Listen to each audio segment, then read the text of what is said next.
Estamos aqui hoje com o Rodrigo Belora, no Vale Rústico, do Gonçalves. Ele vai nos contar um pouco sobre o Slow Food, sobre a gastronomia e sobre como é ser um chefe de cozinha em Bento Gonçalves. Rodrigo, boa tarde, é um prazer estar aqui contigo. E eu gostaria que tu falasse para os nossos ouvintes, para os nossos telespectadores, como é gerir um restaurante dentro dessa proposta Slow Food. Como é gerir um restaurante pensando orgânico? E o que é isso para quem não conhece? Bom, primeiramente queria saudar e agradecer aí, o convite, estar aqui, né? Mas vamos falar um pouquinho sobre o restaurante, então, sobre o Slow Food, né? O Slow Food, para mim, nasceu até um pouco diferente, talvez para a maioria das pessoas, né? Quando eu vi, eu já estava aqui, morando aqui, né? Trabalhando dessa maneira, plantando as minhas hortaliças, os meus legumes, criando meus animais. E depois de um tempo, já com o restaurante montado, eu descobri que existiam mais de 100 mil pessoas fazendo isso, né? E que isso era um movimento chamado Slow Food, né? Aí que eu comecei a conhecer um pouco mais e, né, depois tive a oportunidade de estar lá na Itália, de ver um pouco, né, de como isso para eles é uma realidade, não é simplesmente um movimento, né? É claro que é um pouco mais difícil a gente trabalhar com esse sistema e trazer sempre uma proposta nova na região, né? O pessoal a gente ainda é muito conservador, né, de certa forma, então foi um movimento difícil, porque a gente vive num mundo rápido, num mundo que as pessoas querem comer voando, voltar a trabalhar, a gente tem uma ganância muito grande por dinheiro e a gente, né, parar e refletir um pouco sobre o prazer de sentar à mesa, de compartilhar bons momentos com amigos, com familiares, né, de saborear cada etapa de uma refeição, entendendo cada ingrediente, né, a gente conhecer a procedência de cada ingrediente, da onde veio as hortaliças, de onde veio os cereais, de onde veio os legumes, de onde veio o porco, o gado, que raça que é, como é o criador, né, e isso é um trabalho diário, que dá, né, enfim, que te toma muito tempo, que a gente começa muito cedo, vai até muito tarde. E como a gente estava falando antes, tem toda essa questão de, né, a gente tem que administrar uma estrutura, de certa forma, pequena, né, com um restaurante para 30, 40 pessoas no máximo, mas né, não gera tanto dinheiro, mas que gera muito trabalho. Então, é uma dificuldade aí que a gente tem, mas que é bem possível ser desenvolvida a partir de uma boa administração, né, de organizando, de não mantendo sempre o prejuízo ou o desperdício perto de zero, né? Isso traz uma possibilidade de trabalho nesse tipo de restaurante. Antigamente, os primeiros imigrantes que aqui chegaram, os nossos avós, muitas vezes até os nossos pais, eles já produziam, digamos, o produto orgânico, a sua comida orgânica, plantavam lá a sua cenoura, a sua alface, a cebola, criavam um gado, um porquinho. E praticamente tu, com essa entrada no Slow Food, tu acha que tu está recriando dentro do teu restaurante um pouco do aconchego do lar, porque hoje, que nem tu falou, né? Tu não tem mais aquele tempo livre para degustar uma comida. Tu acha que o teu restaurante hoje, com essa proposta, ele consegue resgatar essa vivência da avó dentro do teu restaurante? Não, com certeza. Acho que esse é um dos grandes diferenciais do restaurante e de como a proposta evoluiu, porque as pessoas sentem isso, né? Que eu estou sendo servido aqui é uma coisa que foi criada com carinho, que eu cultivei como se fosse para minha família, que a gente cozinhou como se fosse para nossa família, né? E é bem essa relação. O que antigamente era o convencional, hoje é o orgânico, né? E o convencional hoje é aquele que a gente tem medo, né? Que a gente tem que descascar, que a gente tem que jogar fora as folhas, né? E isso que tu falou do aconchego, da nossa avó, né? E muitas vezes eu falo que a gente está realmente na beira de um abismo e que daqui para frente, né, ou a gente cai ou a gente para tudo, olha para trás e lembra como era feito com as nossas avós, né?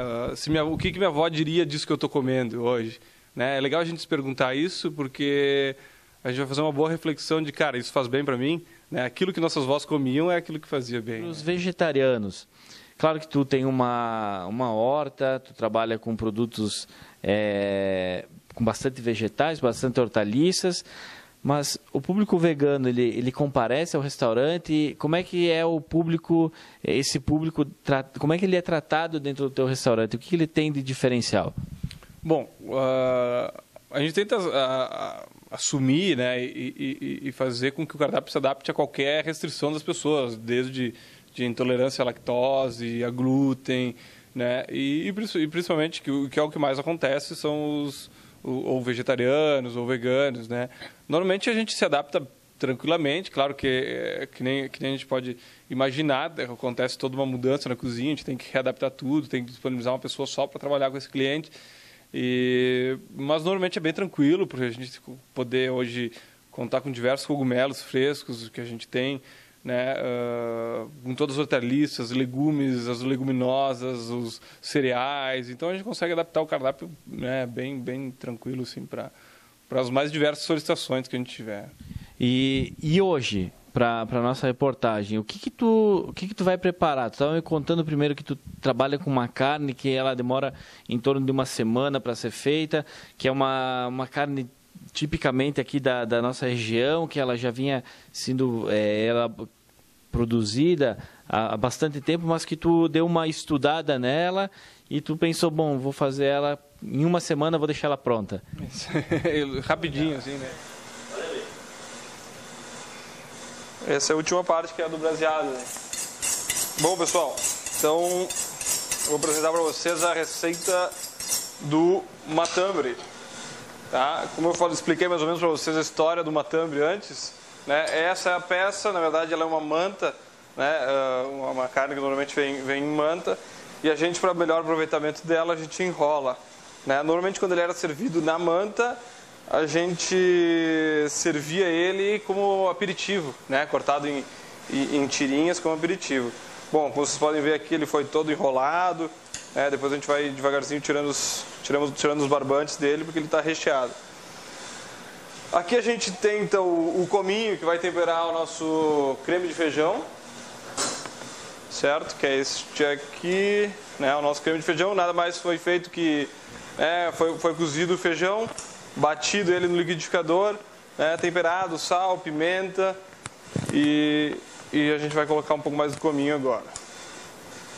Certo? A gente tem então o cominho, as nossas flores para decorar o nosso prato, né, uma farofa de alho, a base dela é farinha de rosca, tá? Então basicamente é farinha de rosca, um pouco da gordura do matambre e alho e ervas aromáticas. Essa aqui então são fatias bem fininhas da beterraba, né, que vão dar um sabor mais terral aí para o nosso prato, tá? Que a gente vou dar uma temperada nelas para elas ganharem um pouco de brilho, cor e exaltar um pouquinho do sabor.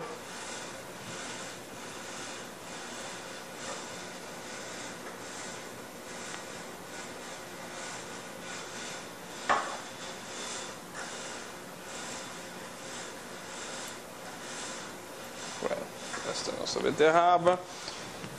A gente vai começar empratando essa nossa tábua, que na verdade não pode ser um prato, né? Essa é uma tábua, como tudo que a gente tem que trabalhar aqui, né? Desde do coco, mas principalmente a tábua, essa é uma tábua de araucária, né? Que é muito típica da nossa região, certo? A gente vai trabalhar com esse creme de feijão, com cominho, legal, pode dar abusar um pouco do cominho, tá? Porque ele vai ser usado mais como uma parte cremosa, né? Não como uma feijoada, como a gente está acostumado, então ele pode ter mais sabor, certo? A gente vai trabalhar aqui então creme de feijão, a nossa farofa,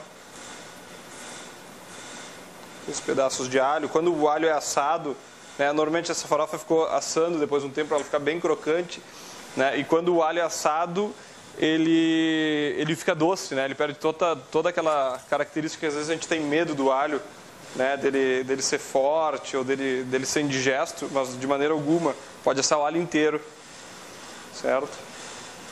Aqui a gente vai tirando então os barbantes do matambre, tá?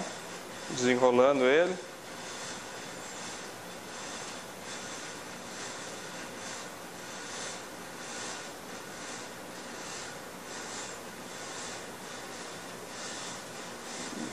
Nesse momento vocês já começam a sentir o aroma incrível da mistura aqui do defumado, do caldo que ele passou assando.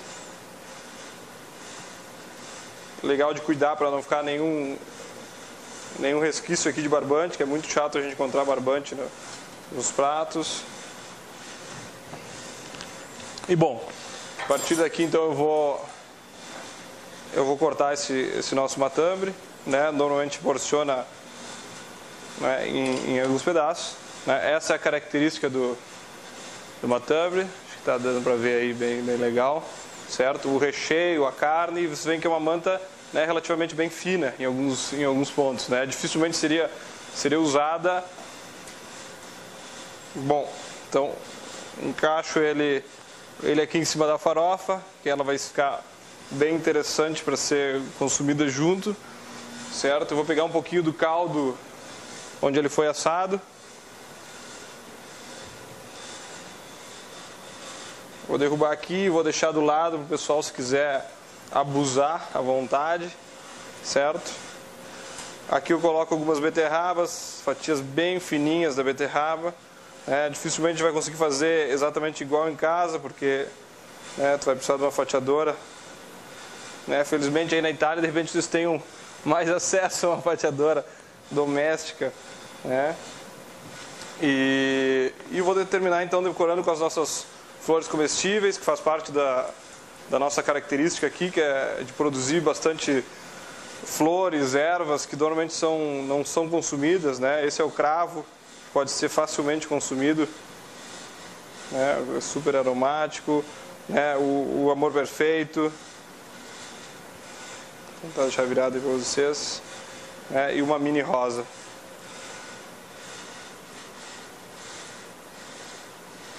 Tudo isso é alimento, elas contêm propriedades bem interessantes para a alimentação.